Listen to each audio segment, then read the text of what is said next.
어려운 일들이 많이 있더라고요. 그래서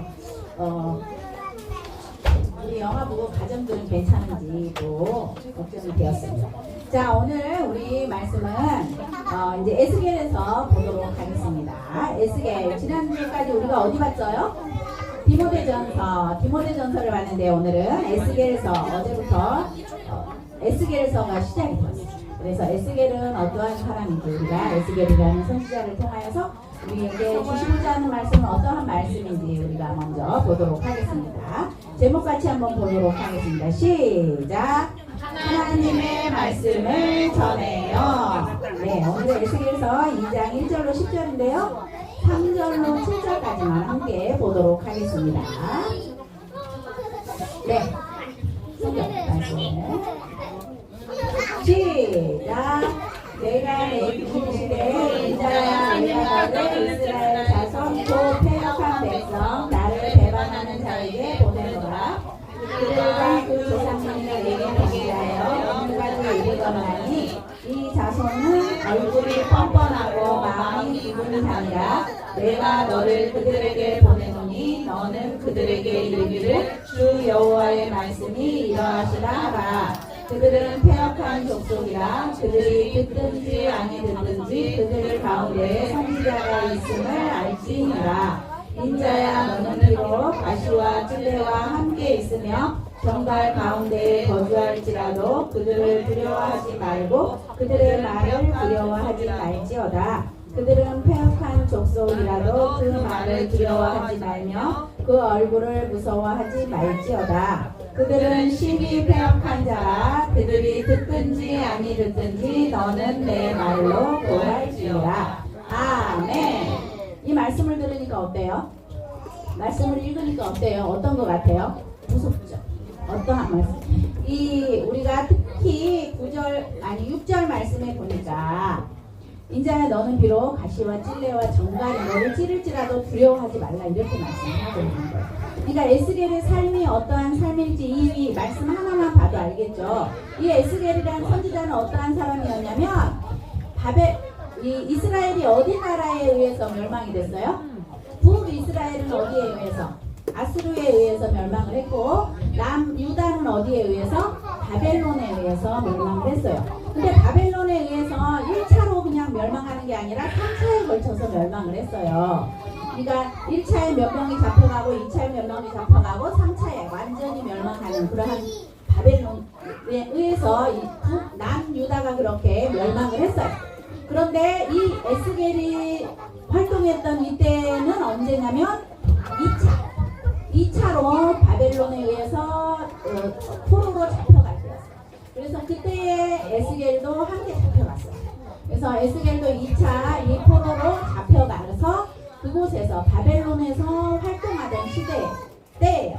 그래서 이 에스겔서를 기록한 때는 언제냐? 바벨론의 포로로 잡혀가서 그발 강가라는 그곳에서 이 에스겔을 기록한 때인데 그곳에서 하나님의 부름을 받은 거예요. 근데 선지자인데 선지자 활동을 제대로 하지 못하는 포로로 잡혀갔기 때문에 선지자 활동을 제대로 하지 못하는 그러한 상황이었어요.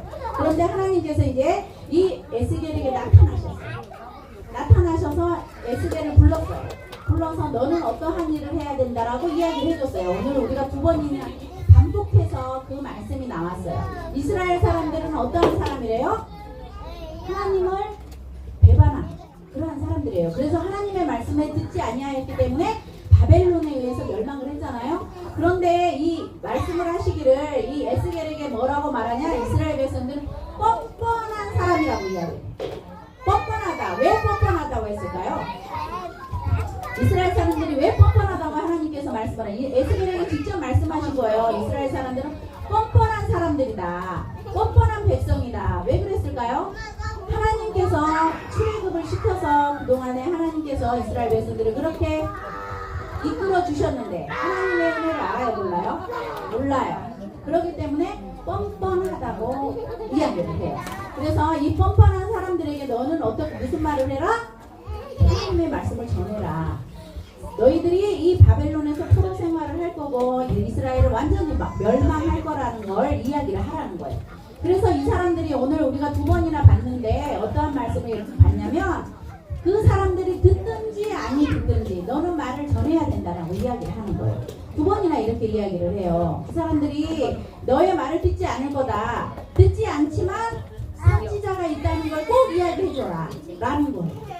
그리고 그 사람들이 듣지 않고 네가 이렇게 고난을 당할 것이다. 가시나무가 너를 찌를 거고 정갈 얼마나 무서워요. 근데 정갈이 찌른 것처럼 너가 아픔을 당할 거다. 그런데도 불구하고 내 말을 전해야 된다라고 이야기를 하는 거예요. 이러한 아픔이 있는 가운데서도 하나님의 말씀을 전해야 하는 이 에스겔을 하나님께서 부르셔서 이렇게 말씀을 하는 거예요. 이 뻔뻔하고 폐역한 족속이라고 이야기를 해요.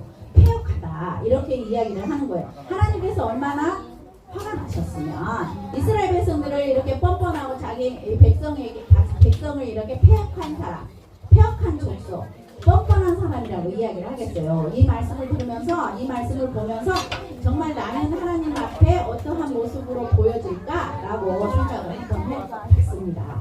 그래서 하나님이 보시기에는 우리는 어떠한 사람인가 이러한 한 시간 동안 돌아보시고 또 이 에스겔에게 말씀하셨던 이 사람들이 듣든지 아니 듣든지 너는 하나님의 말씀을 전해야 된다 라고 이야기를 하는 것처럼 우리에게도 계속해서 말씀을 하고 있어요.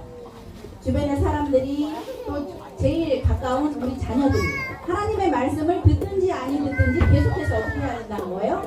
이야기해줘야 된다는 거예요. 하나님은 이러한 사람이라는 걸 꼭 이야기를 해줘야 된다는 얘기예요. 그래서 우리 아이들에게 하나님은 내가 만난 하나님은 이러한 하나님이었어 라고 꼭 아이들에게 몇 번까지 이야기해줘야 된다고요? 100번까지 이야기해줘야 돼요. 한 3번 하면 머리가 아프죠? 그 다음에 또 3번 하면 어떻게 돼요? 수공이 열리려고 그래요. 그런데도 불구하고 아이들에게 계속해서 가르쳐줘야 된다. 하나님의 이야기를 계속해서 해야 된다라고 말씀을 하고 있어요. 그래서 이 에스겔에게도 이 백성이 이렇게 폐역한 족속이고 뻔뻔한 족속이다. 하지만 너는 하나님의 말씀을 전해야 된다. 듣든지 아니 듣든지 전해야 된다. 그리고 너 혼자 있는 게 아니라 꼭 누가 내가 너와 함께 하겠다라고 말씀을 하신 거예요. 하나님께서는 일을 맡기실 때 그냥 혼자 보내시지 않는다는 거예요. 혼자 보내시지 않고 하나님께서 항상 함께 하신다는 거예요.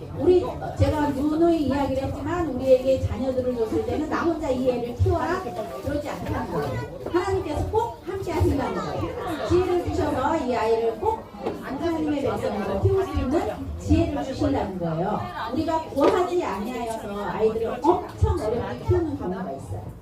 근데 우리 하나님께 지혜를 구하여서 이 아이 매 순간 매 시간마다 우리 아이들을 위해서 기도하면 하나님께서 아이들을 어떻게 양육하실 것인가를 지혜를 주신다는 이야기예요.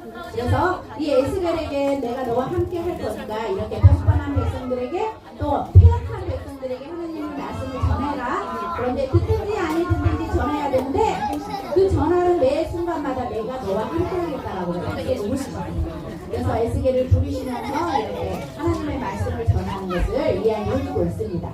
우리를 하나님께서 이렇게 부르셨는데 이 부르심에 우리가 날마다 이 에스겔은 그 사명을 잘 감당하는 우리가 계속해서 이제 볼 텐데 에스겔이 어떻게 하나님의 말씀을 순종하면서 이 사명을 잘 감당하고 있는지 소명의 그 부르심에 순종하여서 사명을 잘 감당하고 있는 것을 우리가 고난도 당하지만 그 사명을 잘 감당하고 있는 것을 우리가 말씀을 통하여서 볼 텐데요. 또 그 순간마다 또 우리가 살아가는 순간마다 우리 하나님께서 나와 어떻게 하고 계시는지 우리가 민감하게 또 경험하시는 우리 부모님들이 되셨으면 좋겠어요. 그냥 남들이 세상 사람들이 느끼는 것처럼 그렇게 느끼는 게 아니라 나와 하나님의 관계에서 어떻게 민감하게 반응을 하는지 또 나 자신들을 한 번씩 돌아보는 또 내 주변에 있는 사람들에게 내가 만난 하나님을 자신 있게 전할 수 있는 그러한 우리 영화부 모든 가족들이 되시기를 주님의 이름으로 축복을 드립니다.